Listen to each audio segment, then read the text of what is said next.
তাহলে খাবারটা এখন আমি বানাবো? আমি যদি খাবার বানাই তাহলে তুই কি করবি? আমি শুধু এটুকুই বলতে চাইছিলাম যে আমার শরীরটা আজকে অনেক খারাপ লাগতেছে, যদি একটু হেল্প করে দিতে, এই আর কি।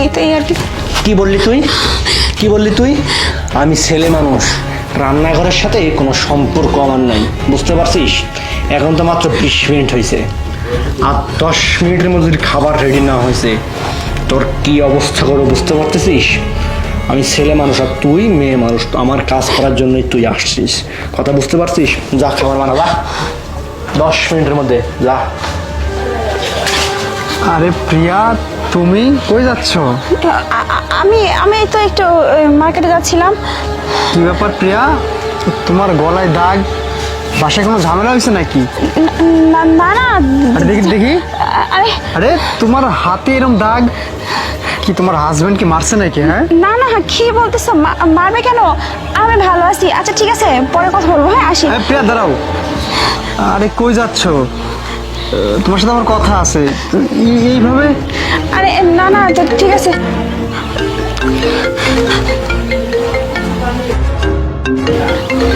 হ্যালো, কোথায় তুই?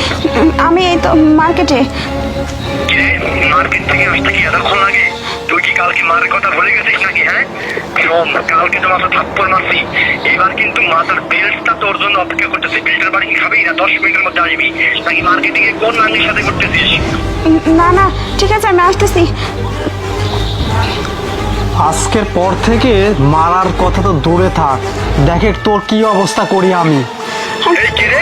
এই আরে এটা তো কোনো কথা বলবি না, চল আমার সাথে। হ্যাঁ আরে আরে আরে টিয়া, তুই আরিফের সাথে? আমি তোকে নয়নের সাথে বিয়ে দিছি, আর আরিফের সাথে কে তুই? আমি তো কিছুই বুঝতে পারতেছি না। আঙ্কেল, আমার কথাটা আরে এই ছেলে তুই থাম, তোর সাথে আমার কোনো কথা নাই। বল তো কি হয়েছে? আঙ্কেল, আমার কথাটা আপনি শোনার চেষ্টা করুন, বোঝার চেষ্টা করুন। আপনি না শুনে না বুঝে কেন ওকে দোষ দিচ্ছেন আর আমাকে দোষ দিচ্ছেন? আমার কথাটা আপনি শুনবেন না? তোর কথা আমি কিছুই শুনতে চাচ্ছি না। প্রিয়া কেন তোর সাথে? বাবা, তুমি চুপ করো। তুমি খামোখা আরিফকে দোষ দিও না। আজকে যদি তুমি আমাকে আরিফের সাথে বিয়ে দিতে, তাহলে আজকে আমাকে তোমার বাড়িতে থাকতে হতো না। হ্যাঁ, তুমি শুধু টাকা দেখে বিয়ে দিয়েছিলে আমাকে, তাই না? এদিন আরিফের টাকা ছিল না বলে তুমি আমার ভালোবাসাটার কোনো মূল্য দাওনি। তুমি টাকা দিয়ে ভালোবাসা বিচার করেছিলে। তুমি টাকাওয়ালা ছেলের সাথে আমাকে বিয়ে দিয়েছিলে, তাই না? দেখো টাকার এই নমুনা, আমার গালে দেখো, হাতে দেখো, মারের দাগ। তোমার জামাই দিনের পর দিন আমাকে অত্যাচার করে, ছোটখাটো বিষয় নিয়ে আমার গায়ে হাত তোলে, উঠতে বসতে আমাকে অত্যাচার করে। এগুলোই তো চেয়েছিলে তুমি, তাই না? তোমার কাছে তো ভালোবাসার কোনো মূল্য নেই, টাকাই সব। দেখো টাকাটা তোমার মেয়ে কত সুখে আছে। আরে বাবা, টাকা দিয়ে নয়, ভালোবাসা দিয়ে মানুষকে বিচার করতে হয়। আরিফের তখন টাকা থাকতে না পারতো, কিন্তু ও মানুষ হিসেবে ভালো ছিল, ওর মনটা ভালো ছিল, ও ভালোবাসার একটা মন ছিল আমার জন্য। কিন্তু তুমি আমাকে যার সাথে বিয়ে দিয়েছো, তার মন তো দূরের কথা, সেটা জানোয়ারের মতো আচরণ করে আমার সাথে। একটা বেয়াদব শয়তান, দিনের পর দিন আমাকে অত্যাচার করে, উঠতে বসতে অত্যাচার করে, আমাকে মারধর করে। তোমার খুব ভালো লাগছে তাই না বাবা? এখন ভালো তো লাগবেই। তোমার তো টাকা চাই, টাকা। তুমি তো টাকা পেয়ে গেছো, তোমার সব কিছু মিটে গেছে, এখন বোঝো। আরে তোমার কি অত্যাচার তো সহ্য করতে হচ্ছে আমাকে, তোমাকে তো সহ্য করতে হচ্ছে না। আরে কাকেই বা বোঝাচ্ছি আমি বাবা? তোমাকে আমি আর কিছু বোঝাতে চাই না, বুঝেই আমার সময় নষ্ট করে। মার্কেট থেকে কি এখানে আসার কথা ছিল? এখানে আসছিস কেন?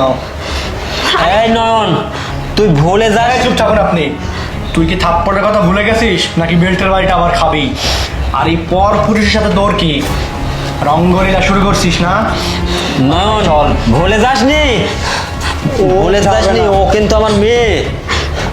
আর আপনিও ভুলে যাবেন না, সে আপনার মেয়ে হলে আমার স্ত্রী, তার উপর সম্পূর্ণ অধিকার আমার আছে।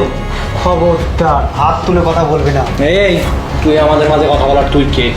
তোমার সাথে বিয়ে দিছি বলে এটাই না যে আমার মেয়েকে রাস্তাঘাটে পেটাতে ফালা থেকে চলে যেতে হবে। এইভাবে তোমাকে আমার মেয়ে বিয়ে দেওয়া হয় নাই। আমার স্ত্রী, আমি যা ইচ্ছা তাই করবো, আপনার বলার কে? আমি বলার কে? আমি হচ্ছে পিয়ার বাবা, আমি ইচ্ছা করলে তোমাকে সব কিছু করতে পারবে। আঙ্কেল, আপনি থামেন। কি অমানুষের সাথে আপনি কথা বলতেছেন? ও যাক না, ও গিয়ে যা পারে তাই করুক, আমরাও দেখে নেব যে ও কি করতে পারে আমাদের? যা যা বলতেছি। আমি যদি জানতাম যে তুমি এরকম অমানুষের মতন কাজ করবে, নইলে আমি আমার মেয়ে তোমাকে সাথে আমি বিয়ে দিতাম না, বুঝতে পারছো? আজ দেখাচ্ছ আমি পিয়ার স্বামী না? ঠিক আছে ঠিক আছে, তোমাকে আমি দেখে নেব, কোর্টে গিয়েই দেখে নেব আমি। তুই যাবি না তাহলে? হ্যাঁ যা, ওঠ। তুই যা এখান থেকে যা, কোর্টে তোমার সাথে প্রমাণ হবে। সবাই চুপ করো, তুমি এখান থেকে বের হয়ে যাও। আমি তোমার সাথে আর থাকতে চাই না। তুমি তোমার ডিভোর্স লেটারটা সময় মতো পেয়ে যাবে। বের হয়ে যাও এখান থেকে। আরিফ, তোমাকে অনেক ধন্যবাদ, তুমি আজকে আমার জীবনটা বাঁচিয়েছো। বাবা, এখন অন্তত বোঝার চেষ্টা করো তোমার মেয়ের জীবনের দাম কতটা।